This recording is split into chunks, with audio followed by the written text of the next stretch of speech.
جو बजौड़ के अंदर दहशत गर्दी का हमला हुआ, जिसमें अभी पता नहीं चल रहा, लेकिन 40 शहादतें हो चुकी हैं और कहते हैं 50 लोग इस वक्त बुरी तरह ज़ख्मी हैं। तो मैं सारी कौम की तरफ से इनके घर वालों के लिए, इनकी फैमिलीज़ के लिए, बच्चों के लिए, इनके बड़ों के लिए, माँ बाप के लिए जो शहीद हुए हैं, हम सब आपके लिए दुआ करते हैं कि अल्लाह आपको हिम्मत दे, ताकत दे, सब्र दे इस मुश्किल वक्त से गुजरने का, और सारी कौम आपके साथ है। जब सारी आपकी resources, intelligence agencies, security forces, उनका सिर्फ एक ही मकसद हो कि मुल्क की सबसे बड़ी जमात, उसको किसी ना किसी तरह ख़त्म किया जाए, हर किस्म के उनके ऊपर केसेस किए जाएं, उनको जेलों में डाला जाए, उनके घरों के ऊपर हमले किए जाएं, उनके रिश्तेदारों का पता चलवाओ, उनकी बिजनेसेस बंद करो और किसी ना किसी तरह इनको ख़त्म करो। जब एक हुकूमत का सारी तवज्जो इधर आ जाती है तो वो कैसे, जो नज़र आ रहा है कि दहशत गर्दी बढ़ती जा रही है, वो कैसे इसका मुकाबला करेगी।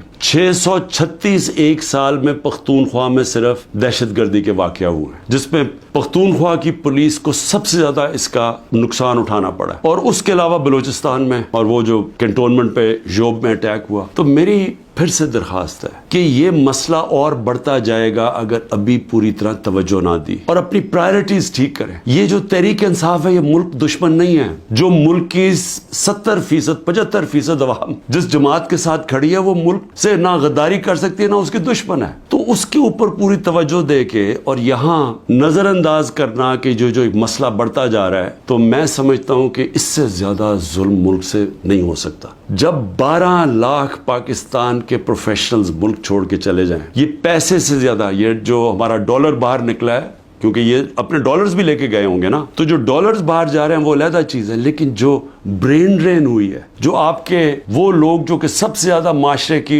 उठाने में इनका हाथ होता है, प्रोफेशनल्स का, वो जब मुल्क छोड़ के जा रहे हैं, बिजनेसमैन वो मुल्क छोड़ के जा रहे हैं, जो आपके डॉक्टर्स हैं, हॉस्पिटल्स में जो डॉक्टर्स हैं, जो स्पेशलिस्ट हैं, जब वो मुल्क छोड़ के जा रहे हैं, तो मुझे बताएं मुल्क का क्या मुस्तकबिल है। और वो इसीलिए है कि किसी को समझ ही नहीं आ रही मुल्क जा किधर रहा है, कि एक पार्टी को खत्म करते करते सारे मुल्क के इदारे तबाह कर दिए। किसी इदारे के ऊपर लोगों को इस वक्त एतमाद नहीं है। FIA को तो लगाया हुआ है कि जी किसी ना किसी तरह पकड़ो इमरान खान को और ये PTI की लीडरशिप, किसी तरह साइफर में पकड़ लो। ये नहीं पता कि साइफर जितनी साइफर में बात होती है तो सारी उंगलियां इनके ऊपर आती हैं। नून लीग के डिफेंस मिनिस्टर ने भी कह दिया है कि जनरल बाजवा ने तो हमें पहले से बता दिया था कि मैं ये गवर्नमेंट गिराने लगा हूं। उसने तो ये कहा है कि अगर कोरोना ना आता तो ये तो 1 साल के अंदर गवर्नमेंट गिर गई थी हमारी, और पंजाब तो वो पहले गिराना चाहते थे, उसके बाद कहते थे तुम सेंटर भी ले लो। हमें तो ये पता था कि साजिश हुई है। लेकिन ये भी एक और सवाल अब उठता है कि कैसे कोई आदमी जो ग्रेड 22 का एक ऑफिसर है, कैसे वो किस फोरम पे फैसला करता है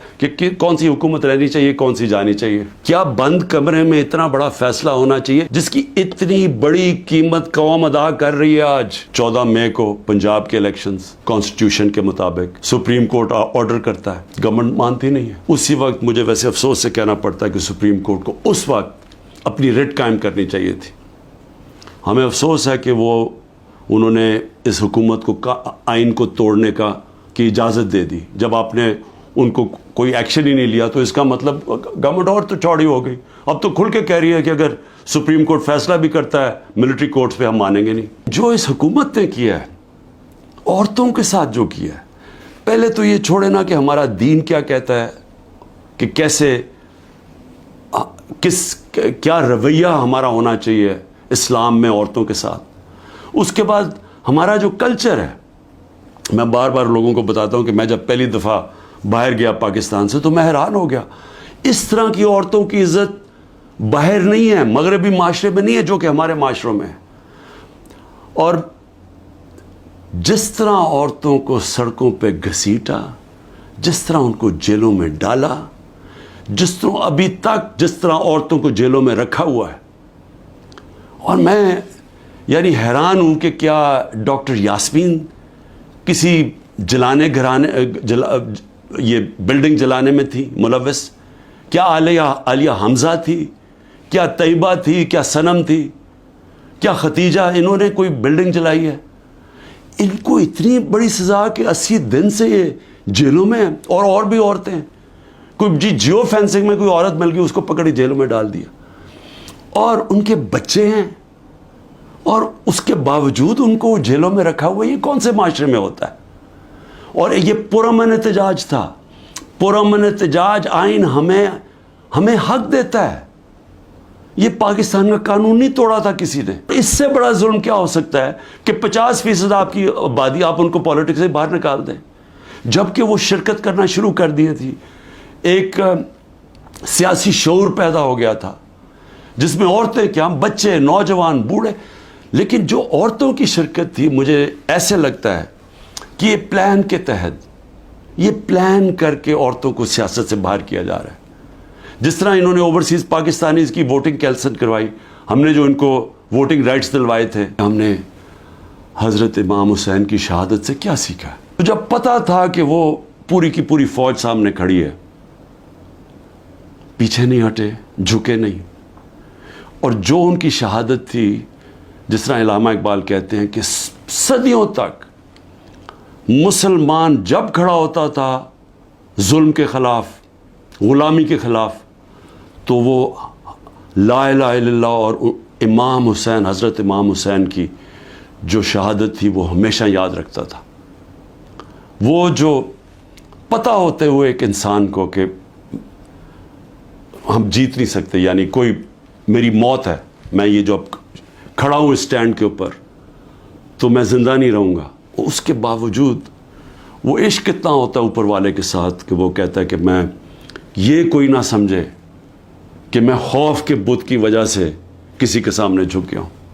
اور یہ ہوتا ہے کہ جس کی جو انہوں نے بیج بو دیے کہ ہمیشہ مسلمان دنیا میں ظلم کے سامنے جب لوگ کھڑے ہوتے ہیں تو ان کو یاد آتا ہے وہ اس قربانی کا. یزید نے کیسے یہ ظلم ہونے دیا تھا، وہ کیوں کامیاب ہوا؟ کیونکہ کوفہ کے لوگ اتنے خوف زدہ تھے. اس نے اپنا گورنر، ظالم گورنر کو رکھا تھا وہاں، اس کے ظلم کی وجہ سے وہ اتنے سہمے ہوئے تھے، وہ اتنے ڈر گئے تھے یزید کے ظلم سے کہ وہ نکلے نہیں. انہوں نے اتنا بڑا ثانیہ اسلام کی تاریخ میں ہونے دیا اور وہ ساری زندگی پچھتاتے رہے. میرے پاکستانیوں، یہ یاد رکھیں، یہ جو ظلم کیا جا رہا ہے، آپ کے اوپر خوف ڈالا جا رہا ہے کہ یہ جی وہ جیل میں پکڑ لیں گے، وہ گھر توڑ دیں گے، وہ یہ کر دیں گے، وہ مار دیں گے، وہ ویگو ڈالا آ جائے گا. آپ اس سے اپنے آپ کو آزاد کریں.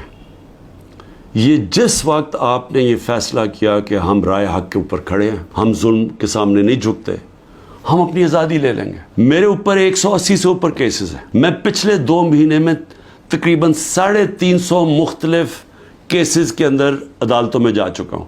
ایک دن میں 19 کیسز کا میں نے سامنا کیا اور میں یہ کرتا جاؤں گا. ہو سکتا ہے کہ میں نہ کر سکوں، یہ مجھے جیل میں، کیونکہ پوری کوشش کریں جیل میں ڈالنے کی، میں اس کے لیے تیار ہوں. لیکن میں یہ بتانا چاہتا ہوں کہ یہ جو مرضی کر لیں، میں کھڑا ہوں. میں کسی صورت یہ ان کے حربوں کی وجہ سے، ان کے ظلم کی وجہ سے میں کسی صورت ان کے سامنے جھکوں گا نہیں. اور میں یہ چاہتا ہوں آپ بھی، ساری قوم فیصلہ کر لے کہ ہم یہ ظالم کے سامنے نہیں جھکیں گے اور انشاءاللہ ہم آزاد ہو جائیں گے.